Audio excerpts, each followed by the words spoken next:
Intambara mu by'ivugurura yabaye muri Kiliziya hagati y'imyaka ya 500 n'igihumbi 500 guta umuco, ubwiyandarike n'ubugambanyi, ubutagondwa bw'abapapa bifataga nk'abatavugirwamo, inshoreke n'ubusambanyi. Dore ukuntu byashegeshe Kiliziya bikarangira icitsemo ibice kandi gatakaza imbaraga n'ijambo mu isi nk'uko byari mbere. Hari igihe Kiliziya Gatolika hari ryo dini ryari ryihariye ishema n'isoko ryo kwigisha inzira ya Gikristo ku isi yonyine. Byagenze gute kugira ngo twisange mu isi y'amadini yigisha ibya Kristo atagira umubare? Mu kinyejana cya 15 Kiliziya Gatolika y'i Roma niyo yari ifite ubutaka bwinshi mu Burayi bwose, kuko yari ifite za paruwasi n'ibigo by'abihaye Imana hirya no hino ku isi. Bavuga ko yari ifite 1/2 cy'ubutaka bwose bwo mu Bufaransa no mu Budage, ikagira 2/3 cy'ubutaka bwose bwo mu Busuwisi no mu Bwongereza cyangwa Bonarenga. Igitabo History of Civilization kivuga ko mu mpera y'imyaka y'400 no mu ntangiriro y'imyaka y'500 Roma yari ifite ikuzo ryinshi cyane kandi ububasha bwayo bwa politike bwari bukomeye cyane, ariko none byatwaraga ikiguzi gihanitse kugira ngo Roma igire ubwo buhangange. Abapapa bagomba gushakisha uburyo bushya bwo kubona amafaranga kugira ngo bagumane icyo cyubahiro. Igitabo Histoire de la Réformation kigira kiti ibyago nyakuri Kiliziya yagize mu myaka ya 500 n'igihumbi 500 nuko yananiwe kugendana n'igihe, aho gutera imbere ngo itange ubuyobozi bwo mu buryo bw'umwuka yasubiraga inyuma kandi kononekara mu bice byayo byose. Mu kinyejana cya 15 Kiliziya y'i Roma niyo yari ifite ubutaka bwinshi mu Burayi bwose, kuko yari ifite za paruwasi n'ibigo by'abihaye Imana hirya no hino mu Burayi. Bavuga ko yari ifite 1/2 cy'ubutaka bwose bwo mu Bufaransa no mu Budage, ikagira 2/5 by'ubutaka bwose bwo mu Busuwisi no mu Bwongereza cyangwa Bonarenga. Igitabo History of Civilization kivuga ko mu mpera y'imyaka y'400 no mu ntangiriro y'imyaka y'500 Roma yari ifite ikuzo ryinshi cyane kandi ububasha bwayo bwa politike bwari bukomeye cyane, ariko none byatwaraga ikiguzi gihanitse kugira ngo Roma igire ubwo buhangange. Abapapa bagomba gushakisha uburyo bushya bwo kubona amafaranga kugira ngo bagumane icyo cyubahiro. Umwanditsi w'amateka Willy Durant yaranditse ati buri muntu wese wahabwaga ubupadiri yasohoga kwishyura ibiro bya papa 2/3 cy'amafaranga yinjizaga mu mwaka wa mbere, hanyuma buri mwaka akajya atanga 10% cyayo. Uwahabwaga ubusenyeri yishyuraga papa amafaranga menshi yo kugura umushumi w'umweru ugaragaza ko yemerewe kuba umusenyeri, ukaba n'ikimenyetso cy'ubutware bwe.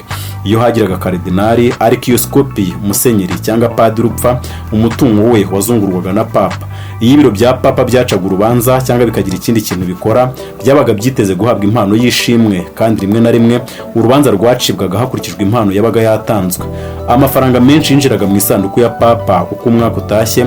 Amaherezo yatumye hatangira kuba ibikorwa byinshi byo gukabya no kwiyandarika iby'abanditsi b'amateka bise umurengwe.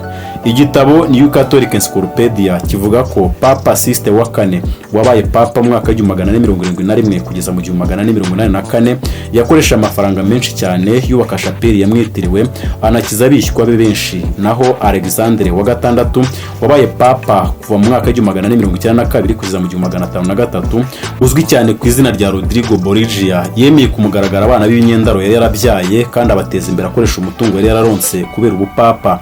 Hakavugwa na Papa Jules wa kabiri wabaye papa mu mwaka w'503 kugeza mu 513 wari mwishywa wa Sixte wa kane. Uyu we yashishikazwaga cyane n'intambara, politike n'ubugeni kuruta uko yashishikazwaga n'inshingano ze z'ubusaseredoti. Igitabo New Catholic Encyclopedia nicyo kibitse neza amateka ya Kiliziya ku makuru yabayibayemo kuva mu mwaka wa 500 kugeza mu mwaka w'500, kandi kivuga byinshi. Nkibutse ko niba uri mushya kuri muyoboro wa YouTube channel, kora subscribe kandi ufungura inzogera, ukora like niba ukunze ibyo dukora, ujye muri comment y'igitekerezo cyangwa utubaze ikibazo kugira ngo tujye tubategurira ibiganiro bibanogeye. Reka tugaruke mu bupapa. Kuri Papa Formose wagiye kuri uwo mwanya mu mwaka 891 kugeza mu mwaka 896, igitabo New Catholic Encyclopedia kivuga ko hashize amezi 9 apfuye, umurambo we wavanywe mu cyumba cyo munsi y'ubutaka cyari kigenewe gushyingurwamo imirambo y'abapapa, maze ujyanwa gucirwa urubanza imbere y'akanama gashinzwe iby'imirambo kare kayobowe na papa mushya witwaga Stefano. Uwo mupapa wari warapfuye, umurambo we wazanywe mu rukiko ashinjwa ko yararikiye umwanya w'icyubahiro w'ubupapa, maze ibyo yakoze byose babigira impfabusa. Umurambo we wacujwe imyambaro y'abapapa kandi intoki ze zo ku kiganza cye cy'iburyo ziracibwa. Papa Stefano wa gatandatu wagiye kuri uwo mwanya mu mwaka wa 896 kugeza mu mwaka wa 897. Cya gitabo kivuga ko hashize amezi make umurambo wa Papa Formose uciriwe urubanza, havutse imvururu zatumye Papa Stefano mvanwa ku mirimo ye y'ubupapa, nawe yambuye imyambaro y'abapapa arafungwa, hanyuma aza guhotorwa. Papa Sergius wa gatatu wageze kuri uwo mwanya mu mwaka wa 904 kugeza mu mwaka wa 911, bivugwa ko abapapa babiri bamubanjirije bahotorewe muri gereza i Roma. Gusa we yashyigikiwe n'umuryango wari ukomeye cyane wa Theophylacte, umuryango uvugwaho ko umwe mu bakobwa bawo witwa Marozia yari yarabyanye na Papa Sergius, umwana w'umuhungu waje kuba Papa Yohana wa 11. Papa Stefano wa karindwi nawe wageze kuri uwo mwanya mu mwaka wa 928 kugeza mu mwaka wa 931. Cya gitabo New Catholic Encyclopedia kivuga ko Papa Yohana wa 10 ageze mu myaka ya nyuma y'umurimo we w'ubupapa, wa mugore Marozia yari Donna Senatrix cyangwa Dame Senatrice wa Roma, izina ry'icyubahiro yahawe nk'umugore wari ufite ububasha bukomeye ibwami no muri kiliziya. Ngo uwo mugore yararakaye maze arakarira Papa Yohana wa 10, hanyuma aramufungisha ndetse aza no kwicwa. Hanyuma Marozia yimitse Papa Leo wa gatandatu, naye waje gupfa nyuma y'amezi 6 n'igice akora uwo murimo. Yasimbuwe na Papa Stefano wa karindwi, uko bigaragara biturutse kuri Marozia mu myaka 2 yamaze ari papa. Nta jambo yagiraga kuko yagenderaga ku buyobozi bw'uwo mugore Marozia wari inshoreke ya Papa Sergius. Yohana wa 11 yageze kuri uwo mwanya mu wa 931 kugeza mu mwaka wa 935. Bivugwa ko Stefano wa karindwi amaze gupfa, Marozia wo mu muryango wa Theophylacte yakoresheje ingufu n'ubucakura bwinshi maze abonera ubupapa umuhungu we Yohana wari mu kigero cy'imyaka 20. Bivugwa ko igihe cyose Yohana yamaze ari papa yategekwaga na nyina. Papa Yohana wa 12 yageze kuri uwo mwanya mu wa 955 kugeza mu mwaka wa 964. Igitabo The Oxford Dictionary of Popes kivuga ko yatowe aribwo akigera ku myaka 18 gusa, kandi inyandiko z'icyo gihe zihamya ko atashishikazwaga n'ibintu by'umwuka, ahubwo ko yari afite imibereho y'akahebwe mu birebana n'ibinezeza no kwiyandarika. Papa Benedicto wa 9 wabaye papa kuva mu mwaka wa 1032 kugeza mu 1044. Mu mwaka wakurikiyeho yakoze kudeta abusubiraho mu mwaka wa 1045, bongera kumuhirika arahatana binyuriye ku mayeri y'icyo twakwita kudeta, aza gusubira kuri uwo mwanya w'ubupapa mu mwaka wa 1047 kugeza mu mwaka wa 1048. Igitabo The New Encyclopedia Britannica dukesha andi makuru kivuga ko azwiho kuba yaragurishije se wo muri batisi mu bupapa, nyuma yaho agashaka kubusubirana ubugira kabiri akoze kudeta. Nubwo abapapa bari barataye umuco, si bo bonyine kuko abapadiri n'abandi bari bafite aho bahurira n'ubutware bwa kiliziya bariyandarikaga cyane, kandi imibereho yabo ntiyari intangarugero. William Durant, wa mwanditsi w'amateka, yavuze ko mu Bwongereza honyine ibirego by'ihohotera rishingiye ku gitsina byagejejwe mu nkiko mu mwaka wa 1899. Abapadiri baregwaga ibyaha byo gusambanya abana no gufata ku ngufu abagore n'abakobwa banganaga na 23% by'abaregwaga bose.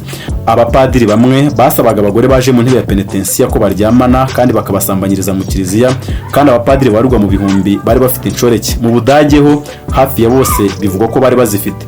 Kononekara mu by'umuco byari byarakwirakwiye mu bihugu byose. Hari umuturage wo muri Espagne w'icyo gihe wavuze yitotombera kiliziya ati, nta kintu washoboraga kuvana ku bakozi ba Kristo udatanze amafaranga. Batisimu yari amafaranga, gushyingiranwa byari amafaranga, kwatura ibyaha byari amafaranga, ndetse yavuze ko batashoboraga no gusengera ugiye gupfa hadatanzwe amafaranga. Yagize ati, ntibashobora kuvuza inzogera badaha amafaranga, ntawe kiliziya yashoboraga guhamba hadatanzwe amafaranga. Yavuganye agahinda ati, wagira ngo paradizo irakinzwe kubera abadafite amafaranga. Kwibutse ko niba uri mushya kuri muyoboro wa YouTube channel, ukore subscribe kandi ufungure inzogera, kora like niba ukunze ibyo dukora, ari kujye muri comment uduhe igitekerezo cyangwa tubaze ikibazo. Abantu nka Erasme na Machiavelli n'abandi babonaga ko muri kiliziya harimo ibibazo, kandi na kiliziya ubwo yarabibonaga. Kiliziya yagiye itumiza inama zabaga zigamije gusuma ibyo abantu bitotomberaga n'ibikorwa byo kurengera yaregwaga, ariko izo nama ntizashoboye gutanga umuti urambye. Ba papa bari bafite ububasha n'ikuzo, babangamiraga imihati yari yose y'ivugurura nyakuri. Umwanditsi w'amateka Erasme yagize ati, iyo kiliziya iza gushyiraho imihati igaragara ikirukana bakoraga ibyo bikorwa byo kurengera, birashoboka ko ivugurura ritari kuzigera ribaho. Ariko kubera ko itabikoze, ijwi ry'abasabaga ivugurura ryatangiye kumvikana muri kiliziya no hanze yayo. Nubwo abashinjwaga kurwanya kiliziya bicwaga nabi, abantu benshi bakomeje kugaragaza ubushake bwo kwiga Bibiliya no kwisobanukirwa. Ibyo bitekerezo byagaragajwe n'abantu benshi ba mbere baharaniraga ivugurura. Reka tuvuge kuri bamwe. John Wycliffe wabayeho mu mwaka w'igihumbi magana atatu na mirongo itatu kugeza mu gihumbi magana atatu mirongo inani na kane, bamwitaga inyenyeri ya mu gitondo y'ivugurura. Yari umupadiri muri Kiliziya Gatolika, akaba n'umwarimu wa teolojiya muri kaminuza ya Oxford mu Bwongereza. Kubera ko yari azi neza ibikorwa byo guta umuco byakorwaga muri Kiliziya, yakoze inyandiko ku birebana no guta umuco mu bihaye Imana, imisoro yakwaga na Papa, inyigisho y'uko umugati na divayi bikoreshwa mu misa bihinduka umubiri n'amaraso bya Yesu Kristo, intebe ya penetensiya n'ukuntu Kiliziya yivangaga muri politiki kandi akajya byamagana mu bibwiriza bye. By'umwihariko Wycliffe yanenga ukuntu Kiliziya yirengagije kwigisha rubanda Bibiliya. Yifuza ko nibura buri muturage yatunga Bibiliya kandi akajya yisoma buri munsi, ibintu bitakozwaga abayobozi ba Kiliziya kuko barwanyaga igitekerezo cyo kuba yahindurwa no mu zindi ndimi. Niyo mpamvu Wycliffe ageze mu myaka ye ya nyuma yatangiye guhindura Bibiliya y'Ikilatini ya Vulgate ayishyira mu Cyongereza. Yasohoye Bibiliya ya mbere yuzuye mu Cyongereza afashwe na bagenzi be, cyane cyane Nicholas Wilberforce. Nta gushidikanya ko wari wo musanzu ukomeye Wycliffe yahaye abantu mu mihati bashyiragaho ngo bamenye Imana. Inyandiko za Wycliffe n'ibice bya Bibiliya yahinduye mu Cyongereza byakwirakwijwe mu Bwongereza n'ababwiriza abantu bakundaga kwita abapadiri b'abakene, kubera ko bakunda kugenda bambaye imyenda iciriritse, batambaye inkweto kandi nta mafaranga bagiraga. Nanone babahimbaga izina ryo kubanyega bakabita abarorari, ijambo rikomoka ku ijambo ry'Igihorandi cya kera risobanura umuntu uhora ajujura. Igitabo kivuga amateka y'abarorari cyavuze ko biyongereye cyane kandi ibikorwa byabo n'ibitekerezo byabo bigakundwa. Bavuga ko nibura 1/4 cy'abaturage bemeraga ibitekerezo byabo, cyangwa bakavuga ko babyemera mu magambo. Kiliziya ntacyo yashoboraga kubikoraho kubera ko Wycliffe yubahaga cyane n'abayobozi n'intiti zariho icyo gihe.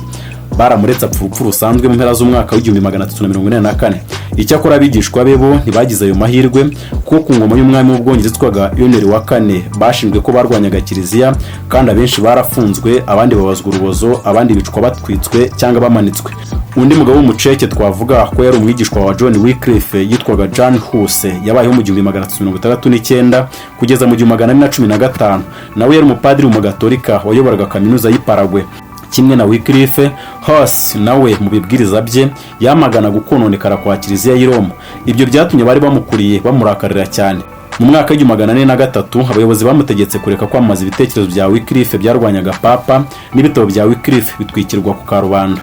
Icyakora Huss yanditse ibirego bikaze kurushaho, yamaganaga ibikorwa bya Kiliziya, hakuyemo kugurisha indurugенsi. Mu mwaka w'igihumbi magana na cumi yacira urubanza kandi yirukanwa mu Kiliziya. Huss yakomeje gushyigikira Bibiliya nta guteshuka. Yaranditse ati, kwigomeka kuri Papa wayobye ni ukumvira Kristo. Nanone yigishaga ko Kiliziya y'ukuri itari igizwe na Papa na Kiliziya y'i Roma. Ibyo byose byatumye acirwa urubanza mu nama y'i Constance, bamuhamya icyaha cyo kuvuguruza Kiliziya, kandi yanze kwihakana ibitekerezo bye. Mbere y'uko apfa yaravuze ati, ibyiza ni ugupfa neza kuruta kubaho urwaye. Amaze guhamwa n'icyaha mu rukiko rwa Kiliziya mu mwaka w'igihumbi magana na cumi na gatanu yatwikiwe ku giti. Nanone iyo nama yategetse ko amagufwa ya Wycliffe atabururwa agatwikwa, nubwo yari amaze imyaka isaga 30 mu mva. Undi muntu uvugwa mu mateka y'ivugurura ni uwihaye Imana w'umudominikani witwaga Girolamo Savonarola, wabayeho mu 1452 kugeza mu 1498, wabaga mu kigo cy'abihaye Imana cy'San Marcos muri Florence ho mu Butaliyani. Savonarola yacengewe n'ibitekerezo by'impinduramatwara byari mu Butaliyani, maze atangira kwamagana ku mugaragaro kononekara kwagaragaraga muri Kiliziya no muri leta. Yavuga ko yishingikirizaga ku byanditswe no kubyerekwaga, maze ashaka gushinga leta igendera ku mahame ya Gikristo cyangwa ubutegetsi bwa giteokrasi, ni ukuvuga ubutegetsi buyobowe n'Imana. Mu mwaka w'igihumbi magana ane mirongo icyenda na karindwi Papa yamuciye mu Kiliziya. Mu mwaka wakurikiyeho yarafashwe ababazwa urubozo kandi aramanikwa.